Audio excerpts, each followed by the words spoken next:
ወላጆች ከልዩ ፍላጎት ጋር የሚኖሩ ልጆችን በተለይም ደግሞ ከኦቲዝም ጋር የሚኖሩ ልጆችን እንዴት ማስተማር እንዳለበት ያውቃሉ? እንግዲህ ወሲን እንገሩት።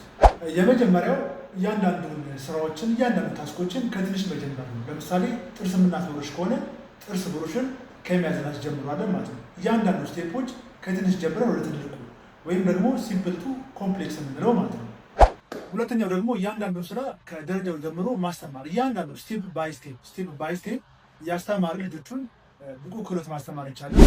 ሶስተኛው ልጆቻችንን አዲስ ክህሎት የምናስተምርበት ከመናገር በፊት ማሳየት አለብን። እያንዳንዱን ስራዎችን ስንሰራ ከልጆቻችን ጋር ስንሰራ ከመናገር በተጨማሪ እያንዳንዱ ነገር ማሳየት፣ መጠቆም፣ መለጠፍ አለብን ማለት ነው። ሌላኛው አዲስ ክህሎት ልጆችን ለማስተማር በጣም ተጨማሪ ጊዜ ያስፈልጎታል።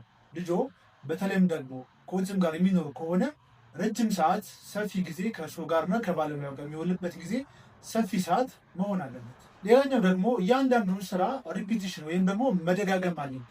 አንድን ስራ አስተምረ ነው በቃ ማለት አንችልም። ምክንያቱም ከኦቲዝም ጋር የሚኖሩ ልጆች ተደጋጋሚ የሆነ ስራዎችን መሰራት አለበት።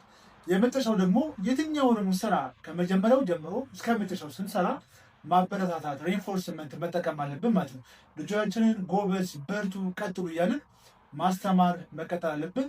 እነዚህ አዲስ ክህሎት ለማስተማር የሚረዱን ዘዴዎች ናቸው።